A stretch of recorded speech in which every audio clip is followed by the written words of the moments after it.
Welcome to the Open to Hope Show. I'm your host, Dr. Gloria Horsley, with my daughter and co-host, Dr. Heidi Horsley. Well, Heidi, we've got a guest, I wouldn't say he's exactly a guest. We've had him on quite a bit, but he's a co-host with us today, right? A co-co? I'm a He co-host absolutely is. guest.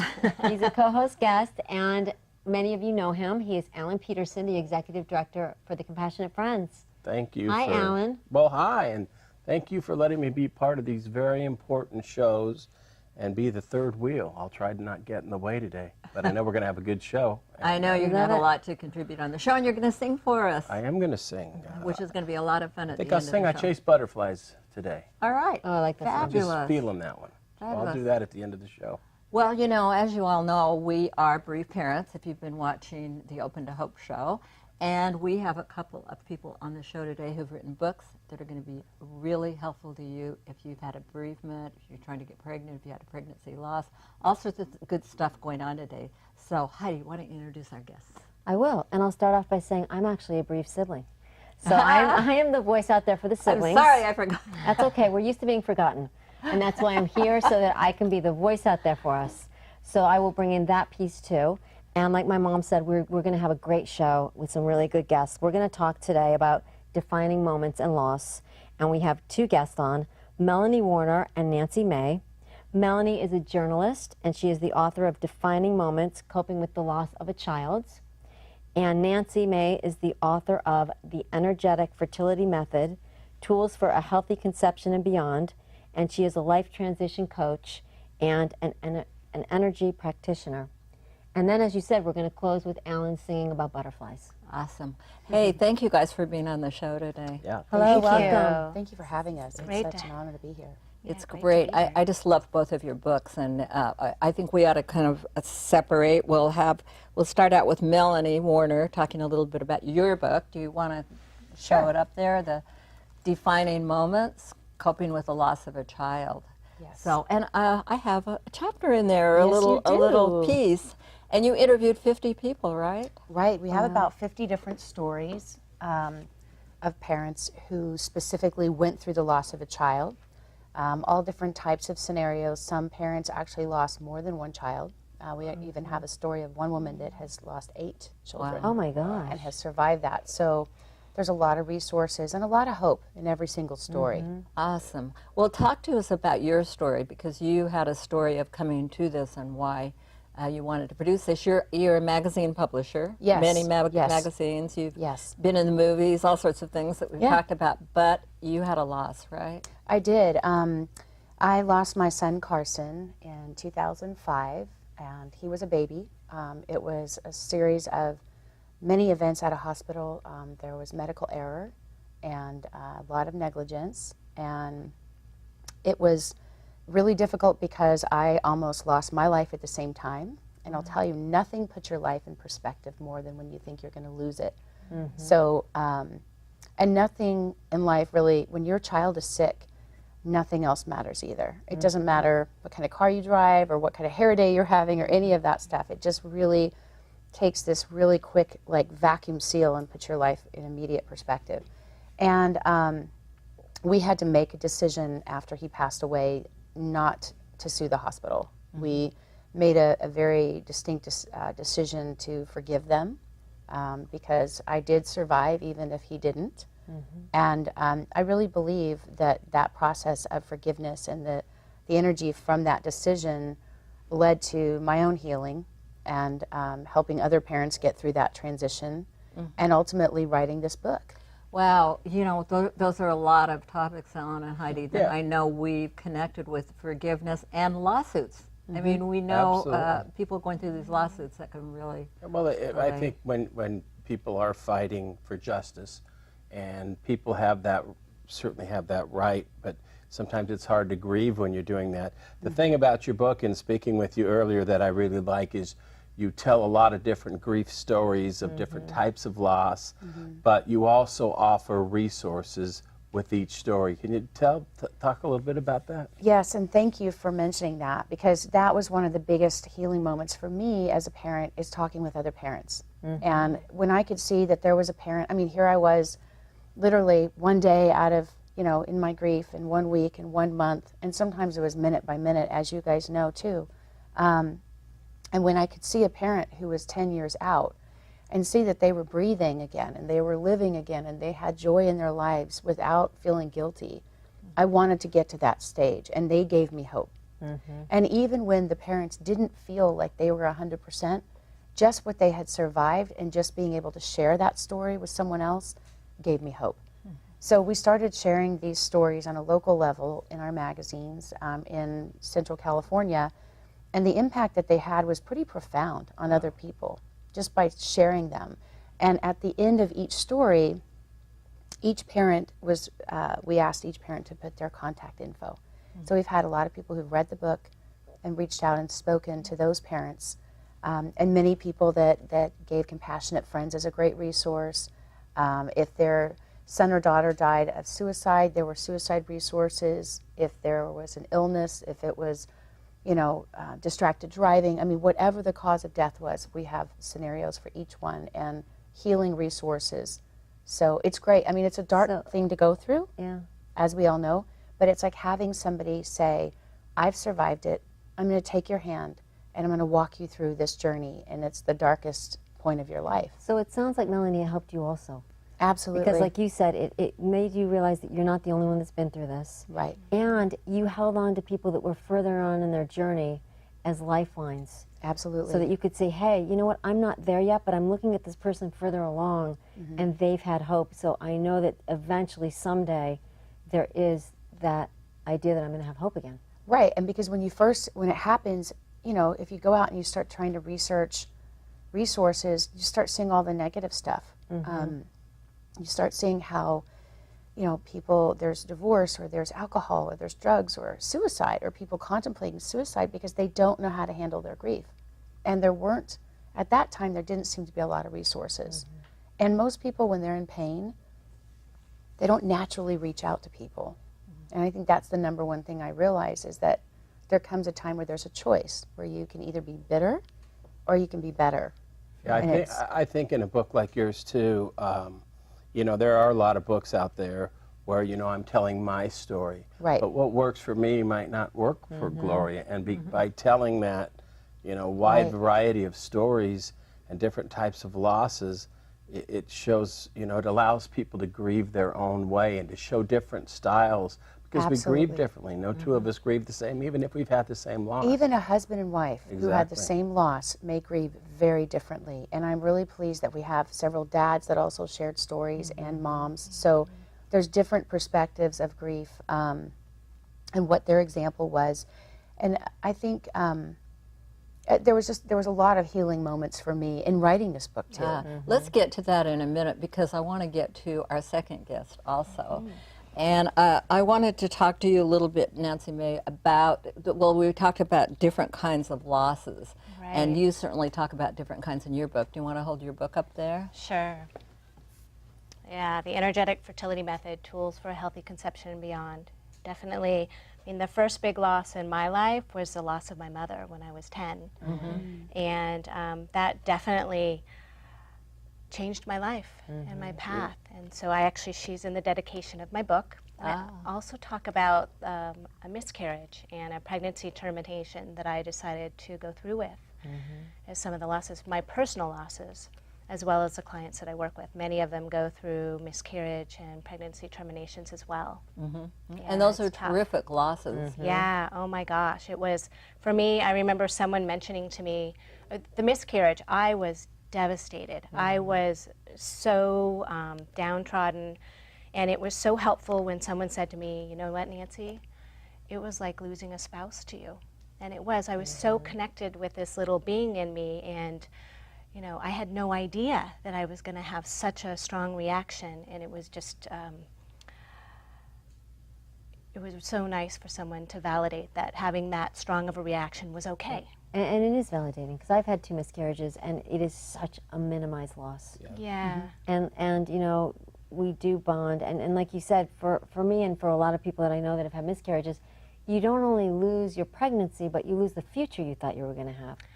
So, you've lost Absolutely. all these things that you thought were going to happen down the road. Absolutely. And I know for me with pregnancy, with the miscarriage, the estimated due date of this baby was the anniversary of my mom's death. Oh my gosh. So That I gives didn't me think chills. anything Wow. would go wrong. I'm like, oh, this is Right. destiny. And Yeah. no, it was Wow. where I thought my heart was going to mend. It just tore it apart even more. Wow.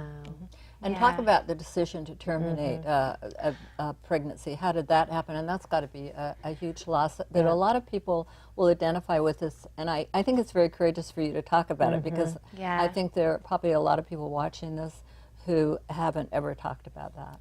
Yeah, it really, I mean, this was after a couple of years of unexplained secondary infertility. So I was so happy to be pregnant, and I went in for genetic testing, and yeah, I mean, the baby had Down syndrome, and it just, my partner and I decided before we had kids that if something like this happened, that just wasn't our path this lifetime. And so from that perspective, it was a little easier knowing what we were gonna, already had a plan of what was gonna happen, but it was absolutely devastating. And It was that before or after the miscarriage? It was after the miscarriage. It was after. And I'm wondering, I would assume that you got even less support than you did with the miscarriage.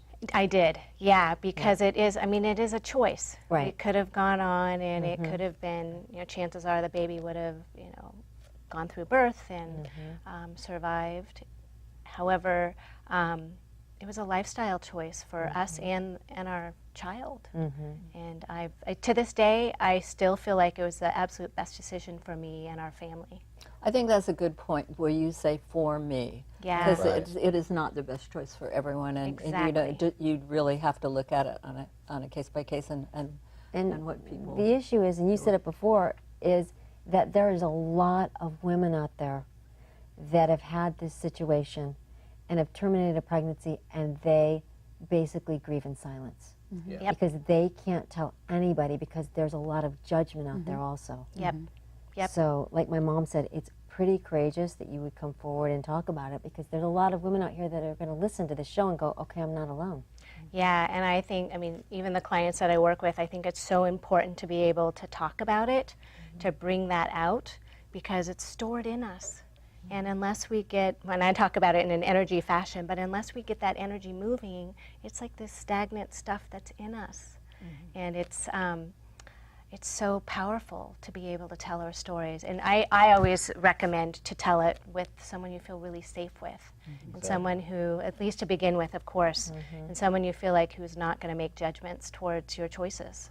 It's something, even for us as an organization, even within the loss of a child world that I work in every day, that our leaders, that we train them to make sure that we don't marginalize that loss, because grief is grief, and when you lose somebody you love, there's that grieving process. But there are the other layers that go with grief, and as you mentioned, Heidi, I had a lady who had a woman who had a miscarriage come up to me one time and say, "Let me tell you what it feels like having a miscarriage." She said, it's kind of like, you have a day timer and you have all these appointments for the rest of your life planned out, and in an instant, it is just now empty. And so we work very hard. We're really trying to have a special closed Facebook pages for people who have experienced that loss, so that they can talk about grieving a future that they don't have, because that's very important. And it's sometimes painful. If you and I sat together, I got to see my daughter graduate high school and her first day of kindergarten, and you didn't get those things. So even though we might have had similar losses, it's great when we can pair up with people who really understand, the uniqueness within the loss. Heidi, it's great to have such a sensitive guy with us, isn't it? It I is. work with wonderful. a lot. I've had him slap me Really? around How a many few guys? times and say, I've had him I've met more people. I had a lady at a truck stop one time. It really touched me. She asked me what I do. I was traveling, playing music and speaking. She kept asking questions, and I said I'm in town. She thought I was at the bar playing music as a band. Finally, I told her I'm in the grief world, and what I did. And this woman, 55, 60 years old, tears starts coming down her face. And she said she had a baby born still, I don't know, many, many, many years ago, and she's just like, and no one ever let me grieve or talk about it. And I said, but you see, that grief is there, that love is still there, because that tear coming down your cheek, that is the tribute, that is the love. But I'm glad that as a society we are changing slowly, but there is a paradigm shift to recognize and validate that I think loss. the internet helps with it. I mean, you Yeah, know, being I- able to go I on, do too. find things, find information, find your books, you know, all that kind of thing, I think is pretty darn useful. And we do include that in our book as well. We actually do include miscarriage. I had a miscarriage as well before my first child. So it is more common, and a lot of people give up. They're afraid to have a child again after that. They don't want to lose that hope. They have fear that it's going to happen again, so they don't even try. Or people will often meet somebody who will lose a child that's older, and as they're grieving that, they'll look back and go, oh my gosh, I never grieved this other loss. A good dear friend of mine went back and actually had a funeral for the child that she had lost, put a headstone like that. next to her son who had just died. She said, I didn't even validate that Right. life myself, but now I know I need to. So. But back Yeah. then they couldn't. Both of my grandmothers had stillborn children, one on Christmas Day, and she didn't even get to hold them. They never even got to hold their children, and this was back in, I think, gosh, I want to say 30s or 40s. And back then they just didn't acknowledge it. It was Right. as if they never existed, and they didn't get to have a funeral. They didn't get to even hold them, and they just disappeared. It was awful. I can't imagine. I can't imagine. That's tough. So let's talk about some of the, I know you guys are both energetic people. I've talked to you before and about raising your energy and what kind of things do you do and what kind of things did you do after the baby died or after you had your miscarriage or after you made that decision? Now, first of all, I want to guess that it wasn't like the first 6 months or the first week or, you know, that you suddenly jumped up and said, oh, wow, you know, I got to get myself together. It takes a while, right? Definitely. I mean, I could say for me, it was a choice. It was a very conscious choice. And there was a time where I really needed to grieve. But I found that the length of time that you grieve someone does not directly represent the depth of love that you feel for them. So there is no right or wrong for how long you grieve somebody. And everybody has a different process. But for me, it was a very conscious choice. In the hospital, I wrote an article 2 days later. I could barely sit up. But I needed people to know that I was okay because I was a very public community leader in my community and I had people watching me, and I felt like if I fell apart in front of everybody or in front of my other children, that it would give that signal to other people that that's how you handle it. So I did grieve very privately, but publicly I still had to try to keep it together, and that was hard at times. But I felt like if you, talking about energy, if you hold on to something, imagine you're walking into a store or your front door with a bag of groceries and you're trying to hold on to this stuff while you're opening a door.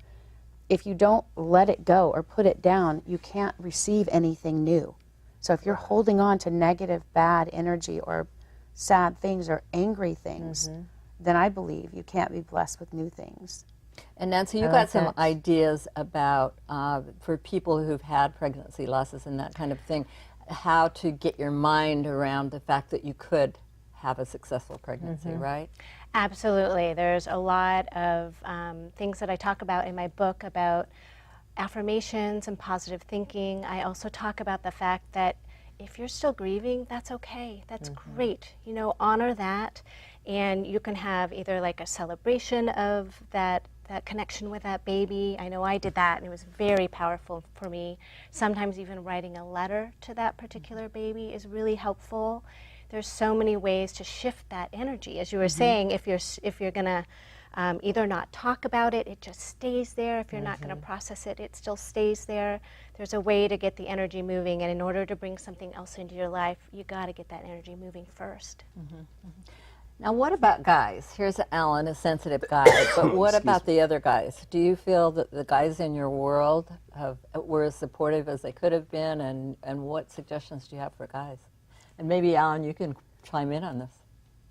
Well, for me personally, I was one of the statistics, and I was determined not to be, that led to divorce. And this was a big catalyst for our divorce because I almost died at the same time, and I had a very spiritual moment in the hospital where I had to face my own mortality, and my husband at the time did not have that experience. And there was a point where he literally said he almost felt jealous at a point because he didn't have that experience. So it was hard for him to process those feelings, and he didn't really know how to do that. And it ultimately, that was a catalyst for us as well. And my situation was similar as well. My partner at the time, after the miscarriage, I remember walking out of the doctor's office. I was so distraught with tears running down my face, and I got in the car and I slammed my fists on the dashboard. He's like, "What's the big deal?" And it was just a different way of experiencing this. I mean, Yeah. he did not have the baby growing in his Right. body, and he, just wasn't as adept at being comfortable with his emotions. And so, yes, it ended up spurring a divorce later on. But it was a great opportunity for me to learn about what I needed and what worked for me, and to learn about him and what he needed, and that it was totally different. Well, my husband, we did not get divorced, and we're still together, but he also felt like he needed to take care of me. He felt like he needed to take care of me because he was given the message in society that it was my loss. Right. Nobody Yes. was going to him and saying, "Wow, we're sorry to hear about Right. the fact that you had a miscarriage." It was, "Is Heidi okay? Right. Is she healthy? What is going on with her?" It's more of her loss. That's a good point. So he felt like he wasn't his loss to grieve. Yeah, that's a great point. And so I Well, did feel we not fix- as supported. We try to fix things, as men. And, Exactly. But once in a while we come upon something we cannot fix. Yeah. But that Right. doesn't mean we don't try and in our own way. But I do think a lot of men are marginalized in that fact too, and so they just revert to that role they know, which is to try to fix her. Yeah, I always encourage a family to grieve together, or do kind of a memory box or write a letter together. Yeah, because I think it's powerful to acknowledge that it is. I mean, And it's it is all of interesting us. because with your baby, I mean, you carried it to full term. With our miscarriages, there is a bond there. Absolutely. And sometimes nobody even knows we're pregnant, but we do. Right. And so we're bonding And you already. know that baby more than anybody Yes. else in the world. So we have a longer relationship. Right. And when Than you're anybody pregnant, else. you're already changing your lifestyle Right. for that child. Totally. Forget the Diet Coke. The man, until that baby is born, the man does not have that experience with that child. He doesn't have any interaction at all. So it's like the baby doesn't exist until it's born. Right. And that's where I think there's a disconnect for a lot of men with miscarriage too, because like you said, they don't get that experience. Well, I think there's, but I also think for men, in fairness too, that that future is there for them too, and they Right. see that future happening. Right, and they mourn Alan, the loss speaking of on the dream. that, the future, you're going to be singing for us in just a minute. And, Yeah. and we want to, Heidi and I want to thank you guys for being on the show. It's been great having you on, and I'm going to look forward to getting to know you both better and doing some things with you. And Yes. Yes, you. thank you so much. And I mean, energy blocks are key in all this.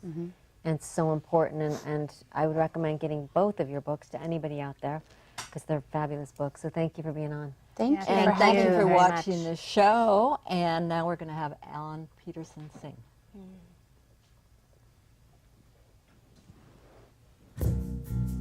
This road gets lonely since you've been gone.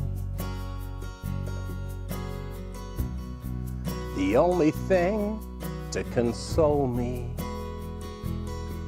is I'm sure our love lives on. It's deeper than flesh and bone. It's stronger than time.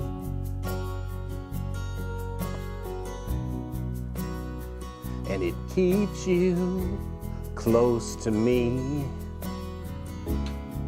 When I open up my mind, so I chase butterflies, I reach for falling stars, I look for any sign from where you are. I call your name out to the wind so I can hear your voice again.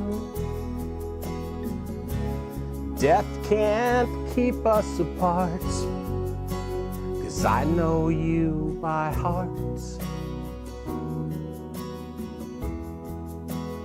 You're my heart.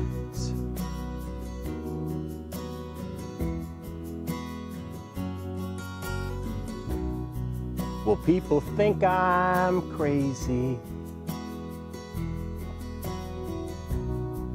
'cause I talk to you this way. Oh, but you amaze me with the words I feel you say. You're the inspiration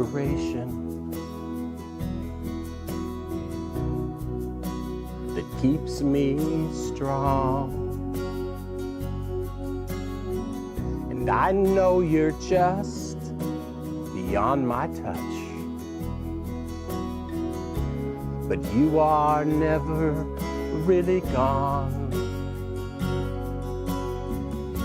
So I chase butterflies, I reach for fallen stars, I look for any sign from where you are. I call your name out to the wind so I can hear your voice again. Death can't keep us apart, 'cause I know you by heart. You're my heart.